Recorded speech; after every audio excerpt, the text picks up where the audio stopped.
Israel launching a barrage of missile strikes in the Syrian capital of Damascus this morning. You can see there right on your screen missiles actually hitting the Syrian military headquarters. Nothing to do with Iran, nothing to do with Hamas. Instead, what you're seeing is Israel intervening in what is still a very chaotic internal situation inside of Syria. You remember back in December, Syria's longtime dictator Bashar al-Assad was overthrown and he was replaced by this new government made up of Islamist rebel groups. Now, over the last 24 hours or so, we have seen those rebels locked in quite intense fighting with an ethnic and religious minority group in southern Syria called the Druze. Now, the reason that the Israelis care about the Syrian government fighting against the Druze is there is a large Druze community in northern Israel, in the Israeli-occupied Golan Heights, and that Druze community is very agitated seeing this bloodshed inside of Syria. We're going to be working on that issue as we speak. I just got off the phone with relevant parties. We're very concerned about it, and hopefully we'll have some updates later today for you. But we're very concerned about it. We want it to stop.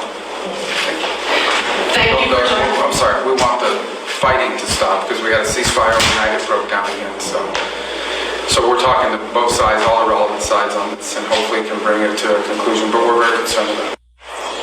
So you. All praises to Yahweh Ba'ashem Yahweh Shai Ba'ashem Chakwadash. Double honors to the apostles and elders of Great Millstone. Shalom, salutations to the hopeful elect that's fighting a good fight of faith and truth in sincerity and wholeheartedly. Shalom to the Akwath, which is the women believers. Shalom to you. All praises, honor, and glory to Yahweh Ba'ashem Yahweh Shai. Now,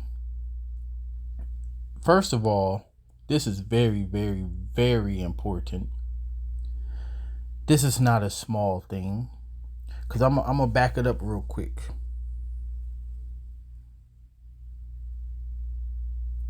Iran, nothing to do with Hamas. Instead. So. Of Damascus this morning. You can see there right on your screen missiles actually hitting the Syrian military headquarters. Nothing to do with Iran, nothing to do with Hamas. So, America also, the small hats, the Israelis, they've been, having skirmishes with Iran. Now they're having, which is the East Indian so-called, which is Iran, Persia, Elam in the scriptures. Now they're having skirmishes with Ishmael. And that's prophecy. So that's the scripture that I'm going to read. We talk about both of, Elam and Ishmael coming together. Okay? So this is what we've been waiting for. Now, of course, we are all on the time of Yahweh Ba'ashem Yahweh Shai. But this is not a small thing, because all of this is going to meet to a head. All of this skirmishes is going to actually ignite World War III. This is why we have to prophesy about it, So this is not a small thing. And as you see, the small hats, the Israelis, they just keep on striking until it ignite that match, man. And they can't help themselves, because the scripture said that would be the case. It said the least of the flock should draw them out. Okay? The so-called Jays is going to lead America into World War III, and they're going to lose that war. It's all in the scriptures. We're going to read a little account about Ishmael and Iran, Elam coming together. So before that happened,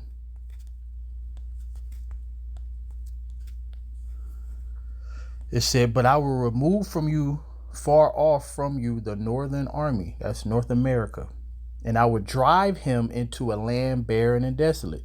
That is the Saudi Arabian sea. I said sea, desert. Okay? And then it gives where? With his face towards the east sea, which is the Red Sea, and his hinder part towards the utmost sea, which is the Persian Gulf. So if you go get a map, matter of fact, real quick, I'm going to show you one real quick. So right here, okay? That's where, you see where that Arabian desert is? That's where World War III is going to be. That's where it's going to be brewing up. Instead, what you're seeing... The reason I paused it because I try to make sure that the video don't disappear. I remember one time I made a video. I think I was like 17 minutes into it. The video disappeared. My profile popped up. You know what I'm saying? Like, I use TikTok, you know, for this type of stuff. I don't need nobody trying to inbox me and, oh, that's his name and stuff like that. So anyways, and it said the utmost sea, which is the Persian Gulf, and his stink shall come up, and his ill savor shall come up because he have done great things. Right. So he magnified himself against the Lord, and the Lord is going to have him destroyed. Body. He's the top heathen. He's going to be destroyed by other heathens. Okay. So, like I said, this is not a small thing. Let's get this account in the Apocrypha. So it says, behold, a horrible vision in the appearance thereof from the east, where the nations of the dragons of Arabia shall come out with many chariots, and the multitude of them shall be carried as the wind upon the earth, that all they which hear them may fear and tremble. Also the Carmadians, see, that's Iran. If you go back in 1935, that's when they changed their name to Iran. All right. So the Carmanians is also another name for Iran. You could look that up. Matter of fact, let's see if I can do something real quick, just in case you don't believe me. The ancient people from Carmania region in Persia roughly corresponded to the modern day Kerman province. But yeah, so, but then he even gave the Apocrypha account. Yep. So in 1935, you know, that word Aryan comes from actual Persia. Then Esau stole every damn thing, you know. But anyways, so it says, also the Carmanians ranging in wrath shall go forth as the wild boar of the wood, and with great power shall they come and join battle with them, and shall waste a portion of the land of the Assyrians. Okay, so when war happened, bombs get dropped, landmass get destroyed, and that region over there is going to be destroyed, not totally, you know, like Babylon the Great. So that's why I said this is not small, because prophecy said, because when you read from 2 Esdras 15 and 1 on down, all the way down to 28, it goes into, you know, the sedition, you know, the uprising of the people, you know, people getting put to death, fighting with swords in their hand, not caring what the government says. Also, people spoiling, destroying people's houses because of lack of bread, a great tribulation. So it's going to be everywhere. It's going to be chaotic. That's why the scriptures call it Jacob's trouble and a day that it should never be again. That's how bad it's going to be. All these things going to be happening simultaneously. But then when you get down to 28, you know, then it goes into World War III, because all of these things coincide with each other and it's going to be happening at the same time. So this is very, very important that the dragons of Arabia and the Carmadians, which is Iran today, is going to join together to fight against who? The small hats in America. And then shall the dragons have the upper hand, remembering their nature, and if they shall turn themselves, conspire together in great power to persecute them. So the scriptures goes into them losing the war. Then these shall be trouble bled and kept silence through their power, and shall flee. This is talking about the small hats, also America. They are one. Okay. And from the land of the Assyrians should they besiege them. So yeah, so over in that region, over there in the so-called Middle East, they're going to be besieged. They're going to be surrounded with hostile force, and they're going to be tucking their tail between their legs. And people would never thought that America, the few, the proud, the Marines, all right? You never thought big bad America would actually lose a war. You don't know prophecy. and consume some of them, and in their host shall be fear and dread and strife among their kings. Behold, clouds from the east, from the north, and to the south. Now, when you go to Ezekiel,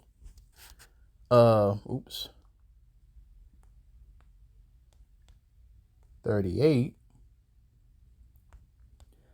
let's get straight to the point.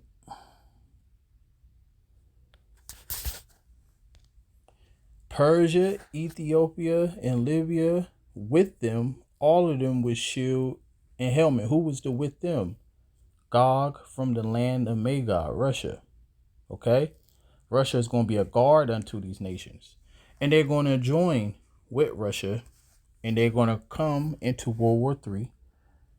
And it's going to be a lot of death. Because the scripture is about to go into it. Behold, clouds from the east, from the north, from the south. So, you got Russia, you got Turkey in the north. You got Egypt.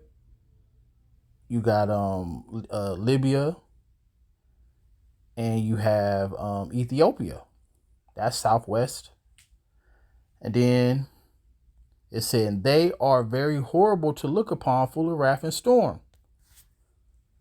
Then they shall smite upon one another, and they shall smite down a great multitude of stars. What do you think that's talking about? The missiles.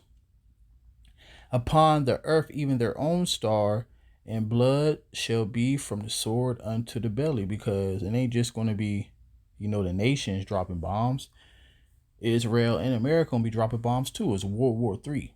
The only difference is there is an outcome. And the outcome is America losing. And the small hats losing.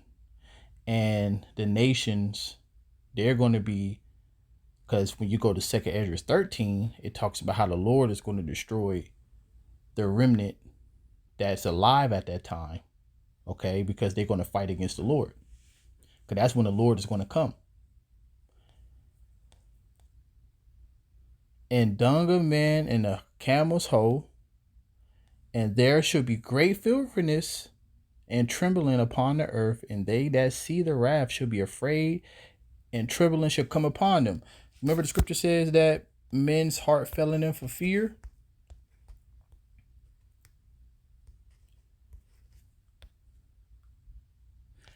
It said, and there should be signs in the sun and in the moon and in the stars and upon the earth, the distress of nations. So all of this, like I said, all of this going to be going on. The distress of nations is the uproars of the people, the civil wars, the class wars, wars, World War III, all of that is going to be happening. Perplexity, to be without hope, to be hopeless, not knowing which way to turn, the sea and the waves roaring, which is the multitudes, peoples, nations, and tongues. All of this is going to be happening. Man's hearts fell in them for fear. What do it say? And there should be great fearfulness and trembling upon the earth. And they that see the wrath shall be afraid, trembling shall come upon them. Men's heart fell in them for fear and for looking after those things which are coming on the earth, for the powers of heaven shall be shaken. All right. And then they shall see the Son of Man, like I mentioned in 2 Ezra 13. So when World War III is pretty much at the brinking in, all right, bombs drop, a lot of bodies dead, the remnant of those nations being alive, they're going to try to fight against the Lord and get destroyed.